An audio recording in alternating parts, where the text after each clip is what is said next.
In this lab, let's take a look at analyzing the forces on an involute gear tooth.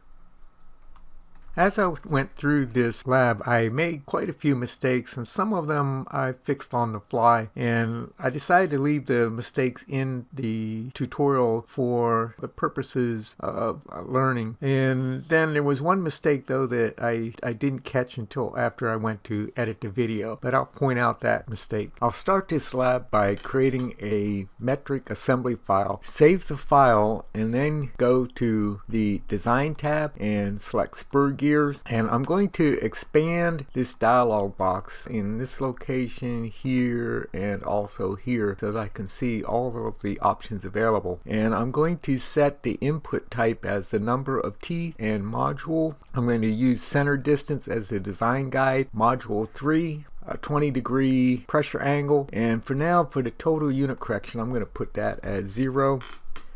And then I'm going to put 13 teeth on the pinion gear and 16 teeth on the driven gear with a face width of 20 and 20 for both of those gears, and I'll select calculate. And let's go back up here and select preview, and on the preview button I'll go to teeth mesh. This contact point will follow along this 20-degree angle line as the gears rotate. Notice the shape of the pinion gear and the shape of the spur gear. I'll go ahead and play this, and so we see that contact point follows along this 20-degree angled line at our pitch diameter. Starts out there at the pitch diameter and follows along it. Okay, we can see it follow along. So from the pitch diameter, we follow along that line. Alright, let's change this around though. Let's change this 16 teeth as the pinion and 13 teeth, and I'll calculate that again, and now go to the preview. And notice the shape of the teeth change for this one. Changed it slightly on the pinion. Alright, I'm going to go back and set this back to 13 teeth on the pinion and 16 teeth on the spur gear. I'll do calculate, and then I'm going to create these gears, so I'll say OK. And we're given the chance to name these gears, and so I'm going to double click in here. You can change this one. I've already put this in, so I have 16, and I'm going to click though on this ... and it puts a addendum number on here. I'm going to backspace over that because I just want this to be 16 teeth spur gear, in the same way on this one I want this to be 13 teeth pinion gear.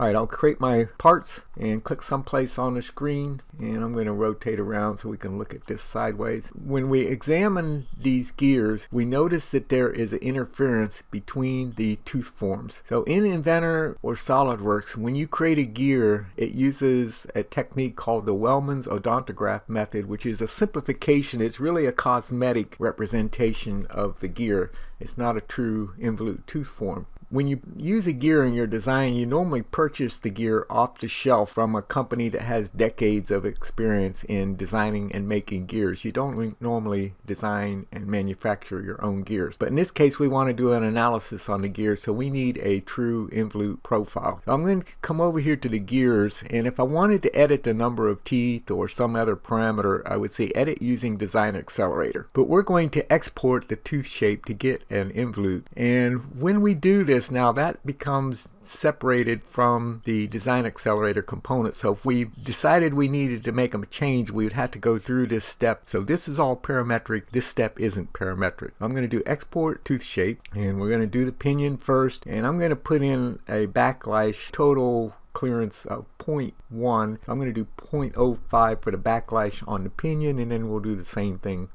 on the gear. I'll say OK, and then I want to change the extrusion direction of this to go in the Z positive. So I'll edit that extrusion and I'll change it to the direction to Z positive direction, and then I'll do extrude, and I'm going to select this profile. I'll tell it to go through all. I want it to cut. I'll say OK to that. I can then hide this sketch, and I'm going to do a circular pattern of that feature. So I'll do a circular pattern. I will select this extrude feature. I'll do the circular pattern around the Z z-axis, and I want 13 copies. Now I want to do one more step in that I want to know what the pitch diameter is. Let's go ahead and save this file first, and then we'll go and find the pitch diameter. So I'll save that as 13T pinion involute tooth form, and let's go back to the original assembly.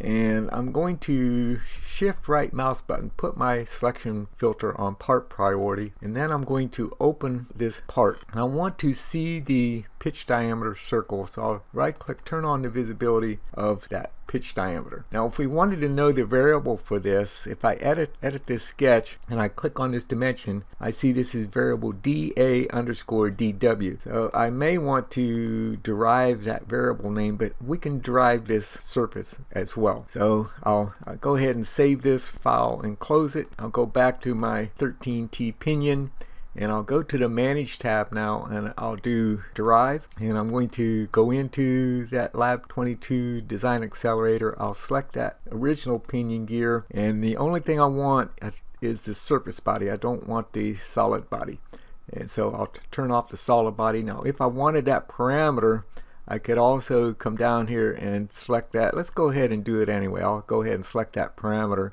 in case we might want it, and I'll then say OK, and so we see the pitch diameter brought into this pinion gear. We'll save the pinion gear, and we'll do the same thing for the spur gear. So I will then right click, and I'll do export to shape, and this time I'm going to select the gear. I'm going to put 0.05 as my backlash. I will change that extrusion direction, and then I will extrude the tooth form. I want to go through all. I'll turn off the visibility of sketch 1. I will do a circular pattern of that extruded cut about the z-axis, 16 copies.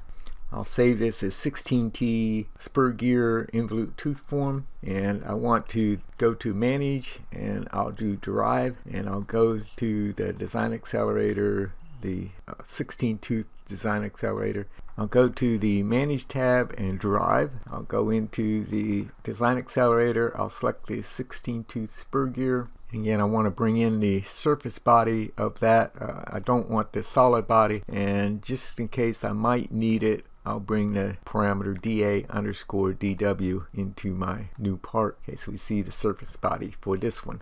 Okay, I'm then going to close this original assembly, and again, if we wanted to change the number of teeth or make another change, we can do that using the Design Accelerator, but that is not parametric to the two new files that we just created. Go ahead and close that, and then I'll start a new file, and I'll place the 13 tooth pinion gear, and then I'll place the 16 tooth spur gear. Now technically these are both spur gears. We normally refer to the driving gear as a pinion gear. Alright, I'll turn on the visibility of the z-axis of the assembly, okay, and I'll go drill down, and I'll constrain then the z-axis of the pinion gear to the z-axis of the assembly. And then I'm going to do flush the xy plane of the assembly to the xy plane of the pinion gear, and then I will constrain the z-axis of the spur gear to the xz plane, and then I'll also do flush the xy plane of the assembly to the XY plane of the 16 tooth gear. Right, now I'll move this over here. Now notice, because I put that axis on the XZ plane, that this can only translate and rotate. Now this part can only rotate, it can't translate. And then I'm going to put these two pitch diameters tangent to each other. So I'll do constrain, I'll do tangent, and I'll select this cylinder's tangent to that cylinder. Alright, now when I look at this, if I line these up, I see that now I no longer have interference between these gear teeth. Okay, so I have the backlash or the clearance that I defined for these teeth. I'll put a hole for a shaft and a keyway in each of these parts, and open up this first part. And on the XY plane, I'll do a new sketch, and I'm going to draw a circle, let's say diameter of 20, and I will put in a vertical line to the 12 o'clock position, and then I'll do a center point rectangle at this location, and I'll make the width equal to the height, and I'll put a dimension on here, let's say 3.5.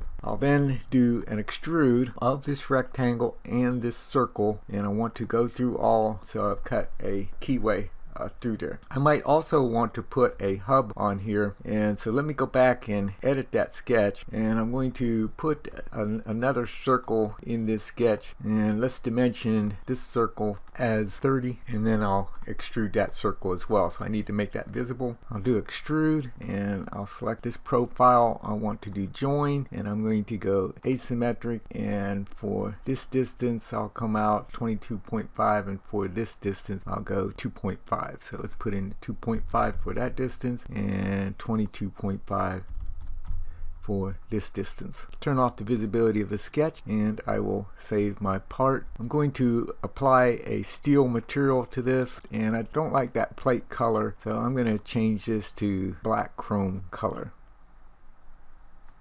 I'll then do the same operations with the second gear, so I'll open up this gear. I will do a new sketch on the XY plane. I'll draw a circle, and let's make this circle 30, and I'll draw another circle in here. Let's make this one 20, and I'll draw a vertical line from here up to the 12 o'clock position, and I'll do a center point rectangle at this position, make the width equal to the height, dimension 3.5 for the keyway. I'll then do an extrude. I want to extrude this circle and this rectangle, tell it to go through all, and then I will make that sketch visible again. And I've made this so that I can see the sketch through the object, and you do that under Tools, Application Options on the Sketch tab. If you tell it opacity of sketch displayed through the shaded model, you can see that sketch even when looking through the model. I'll do extrude again, and I'll select this area, and I want to do join, so I'll come out this distance for the first one, and that'll be 2.5,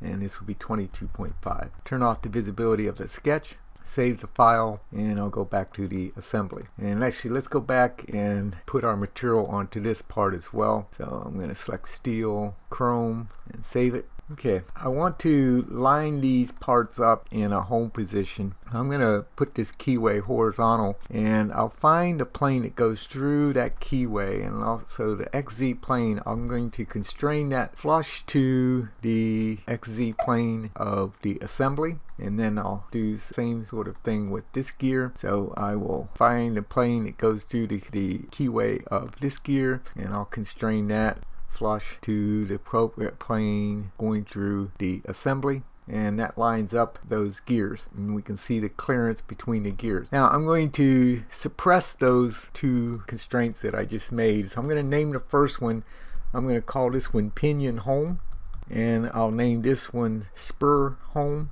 And so anytime I want to get back to this position, I can just unsuppress these two constraints. So press them now. I want to check the kinematic operation of these two gears, so I'm going to do constrain, and I'll go to motion, and I'm going to do reverse or counter rotating, and I'll select this pitch diameter, and then I'll select this pitch diameter, and Inventor calculates the ratio between these two gears. I'll say okay to that, and then if I drag this, I see that the spur gear moves with the pinion gear. If I want to get to home position, I could unsuppress those two constraints, or in this case I'll just do undo to get back to my home position. Now really though, for testing this, I want these two gears to be in contact with each other, the way they would be driven. So I'm going to turn off the constraint that I used, or suppress the constraint that I used for the motion, and I'm going to then add these two gears to contact set. So I'll right click on the first one, and I'll select contact set, and I'll right click on the second one and add that to a contact set. Now I need to activate that contact, so I'll go to the inspection tab, and I'll tell activate contact solver, and then I'm going to move this up, and we see that it comes in contact with this gear and starts to move it. And I want that contact to actually be at approximately the tangent point, or of the pitch diameters, and so as I move this gear up, it's pushing the spur gear. And I could draw a horizontal line across here to get a more precise location, but I'm going to make that, I'm going to set that as close enough by eye. All right, then I'm going to ground these two gears so that I don't accidentally move them. So I'll right click and ground that gear. I'll right click and ground this gear. Now I won't accidentally move them. I'll go to the stress analysis environment. I'll select create a study, and I'm going to say okay to this, and then I'll check my materials should be assigned at the part level. If they weren't assigned, or if I want to override the material, I can do that here. I'm going to do a pin constraint on this gear on the hole, but I want this one to be fixed radially. The hole doesn't get bigger or smaller. Axially, it doesn't translate along that axis, and tangentially I have it fixed so that it isn't rotating. Now actually that's the same as a fixed constraint. To make it easy to edit, I'm going to do that as a pin constraint. And then on this one though, I want this one to be able to rotate tangentially, so I'm going to uncheck this fixed tangential direction. All right, then I'm going to put a load on here, and I'm going to do a moment load, and so this gear rotating counterclockwise moves this gear clockwise. So I'm going to select this face, and I'm going to select this face as well. Now actually it's not going to double that load, it's going to spread that load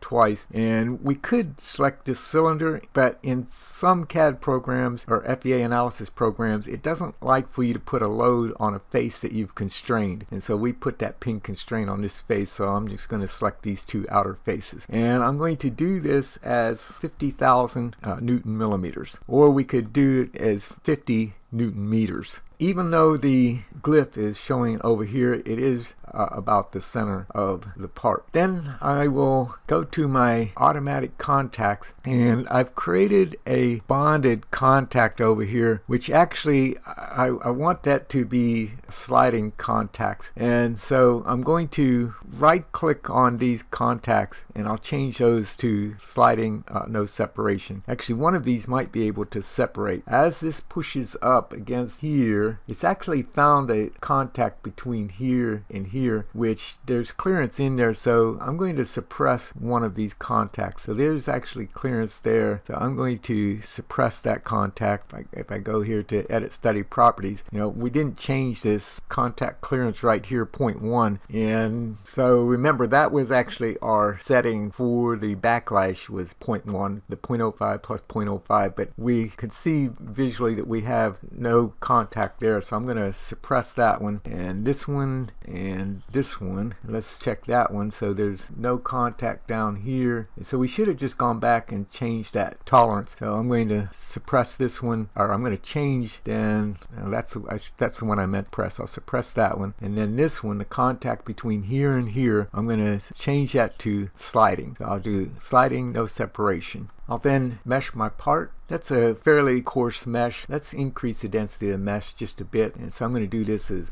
0.05, 0.1. For the turn angle, I'll say 15 degrees, and I want to create curved mesh elements, and I'll update that mesh. Okay, so we see we have a denser mesh. I'll turn off the mesh view now. And we may want to turn off the visibility of these pitch diameter circles as well. If I go to the View tab, Object Visibility, I can turn off these construction surfaces, and then I will go back to the Analysis tab, and we're ready to run our simulation. So I'll click Simulate. I'm going to expand this dialog box, Run. Our model is two independent components. We don't have to bond it together. I will close this, and I'll look at it from the front view, and we see the exaggerated deformation. Let's put this on actual, and so there is the view with our actual deformation. We will go to the safety factor, and I see us have a safety factor of just above 1. I will go to the displacement, and the displacement is minimal, and I'll go back to the stress, and our high stress area is right in this area on that tooth. I then want to move this to a more extreme position out here towards the end of the tooth and run the analysis again. So I'll finish this analysis. I will unground my two components. I'm going to push the pinion against the gear, and I want to get it up here just before it starts to come in contact with the next tooth. So I've moved it up. If I moved it just a little bit more, it's going to start to come in contact with it. Now you may want to do your analysis in multiple multiple positions. I'm going to do the analysis at that position, so I'll ground these two components so I don't accidentally move them again. I will go to the environments and I'll go to stress analysis, and I will run this stress analysis again at this second position. So I'll run my simulation. Alright, with my new analysis, and actually I forgot to check the contact, so I had a contact here where it's actually a space, so let's go back and change that. I should have changed that back here to begin with, so I'll edit that study properties, and I'm going to change this to 0.05. Because I've already run this, it defined the contact, so I'm going to have to go through and update those contacts, and then I'll check those, and I see that I have bonded down here, but it's not showing as bonded up here. So I'm going to suppress this contact, and I'll manually do the contact. So I'll do manual, and I want between this face and this face, and I'm going to set that as sliding, no separation. We have clearance down here. Our contact is up here, and so this time we had to manually define that contact. I'll now run the simulation again. Okay, so we have our new analysis with the contact up at this location. If I go to my safety factor, though, I've dropped below 1 on the safety factor, so I would need to reduce the load that I am applying to this gear. We knew that at the pitch diameter it was close to the elastic limit, so we have a bit too much force applied. Now if I go to this pin constraint and I right click and I'll select the reaction force, I can see that the force, so remember we did a twisting force, so there's a distance out along the radius to the contact, and we see that reaction force, the actual load that we put on that, to 2257 newtons. I'll finish this analysis, and I'm going to set it back close to the pitch diameter. So I'll unground these two components, and looking at it directly from the front view, and I might want to turn on those surface bodies so I can see this better. So I'll go to the view tab, I'll turn on those construction surfaces so that I can see those better, and I'm going to move this up to close to the tangent point. Now if you move it too fast, the contact solver can't keep up with the motion, so I have to move that back, and then I'll come a little more slowly. And so right in there someplace is the horizontal line across here to that contact. I'll then ground these so that I don't accidentally move those again. And I'm going to turn off the visibility of the surface bodies. I'm then going to export these as step files. So I'll do File, Save As, Save Copy As, and I will save my file type as a step file. I'm going to open the step file of my gears in Fusion 360. Fusion 360 sees these surface bodies as part of the geometry, so I'm going to delete those surface bodies. So let's set this as parametric.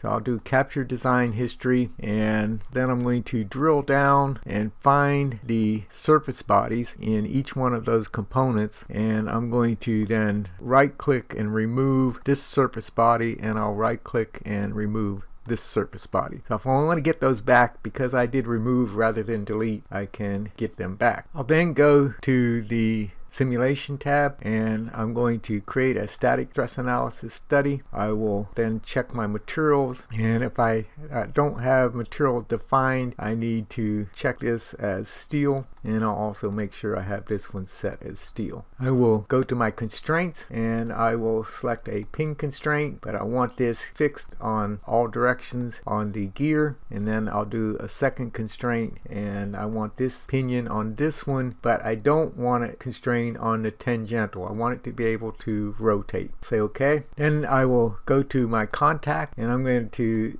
select that contact tolerance as 0.05 mm for millimeters, and I want to set this, my last analysis was done under inches, I want to change this to metric units. Then I can set my loads, and so I'll do moment on this face and this face, and I'll do that as 50,000 Newton millimeters. Make sure my units are Newton millimeters. I will mesh my part. I like to increase the density of that mesh a bit, so I'll go over to my mesh and I'll edit that mesh, and I'm going to drag this down to about 3% and then regenerate that mesh. I'll turn off the visibility of my mesh, and let's go to the contacts. I'm going to edit this contact, And rather than set it as bonded, I'm going to do sliding. Now, Fusion doesn't really like that. Notice it right now, before I change that to sliding and say OK, it says that my pre-check is OK. Once I select OK, then I get a caution here on my pre-check, but it will still run the analysis. And so we're ready to run the analysis, so I will select Solve. Our simulation is completed. Again, our deformation is exaggerated, so I'll put it on underformed or actual deformation so that we can get a better view of what's happening. And I have a safety factor of just above 1 with it in this position, and I'll go to my stress, so a high stress area in this area. And if I go to the displacement, I have a displacement of about 0.01. So displacement should be the same number that we had in Inventor. Recall that stress is really sensitive. The stress value is really sensitive to the mesh, and so we would have to adjust the mesh to try to get close as possible the same mesh in a different analysis program to get the equivalent values on the stress. If I want to drag this up and see, so here we can see where the stress is rising in our part. Well, conversely, we could go to the safety factor and we can see where the safety factor is at its minimum values. I've opened up my gears in Solidworks, and the first thing I'll do again is to fix those positions so that I don't accidentally move anything. And then I'm going to open each one of these parts individually. So I'll open this part and I'm going to delete the surface body, and so let's delete that, and I will run import diagnostics on the part and repair any errors that it finds, and we'll save that, do the same thing to the other part. While we're here, I'm going to go ahead and define my material, and I've defined that material as the same steel properties that Autodesk uses as their default steel. Do the same thing with the 16-tooth gear. Delete the surface, and I will run import diagnostics, save the file, and apply my material, and then save it again. I'll go back to my assembly and I'll go to the simulations, and I'll tell it to create a study. I'll do a static analysis. I'll check my materials, make sure that they are applied. I will apply my fixtures, and I'm going to go to an advanced fixture on this one, and I'll do on cylindrical faces. And I want to select this face again, and I don't want it to translate on radial. I don't want it to translate on circumference or on axial. So that's the same as putting in a fixed constraint on this one. I'll say OK to that, and then I'll select this face, and on this one I want it fixed on radial. I want it fixed on axial, but I don't want it fixed on circumferential. Solidworks has a good animated glyph that shows how we are applying the various constraints on the cylindrical face. I'll then put my load as a torque, and I'm going to place on this face and on this face about the axis of this part. And for the units given as Newton meters, not Newton millimeters, so I'll put that in as 50 Newton meters. If I wanted to reverse the direction, I could reverse the direction. The gear is spinning in this direction. I'll say OK to that. Now I'm going to turn off the visibility of the torque glyph, and so I'll right click and I'll hide that, and maybe hide the constraints as well. I'm going to edit the contacts, and I'm going to set that on no penetration. I will mesh my part. I'd like to increase the density of that mesh, so I'll go back to edit my. I'd like to increase the density of that. I'd like to increase the density of that mesh. I'll do create mesh again, and I'm going to bring it up to about 80 or 90% towards fine. Then I'll hide the mesh, and I am ready to run my simulation. Let's change our background to plain white to make this a little bit easier to see. I'm going to change my stress to MPa, so let's put this as floating and set this as MPa. Now I'll check the displacement, and I want to set that on millimeters. Do this as floating for the units, millimeters. I noticed that my displacement was twice what I had in Inventor and Fusion 360, and then I realized that I applied that load per item or twice. So I need to edit definition on this load, and rather than do per item, I want that to be the total load on the part. And so then I will run the simulation again. When I run the simulation again, I get results that are closer to what I had in Inventor and in Fusion 360.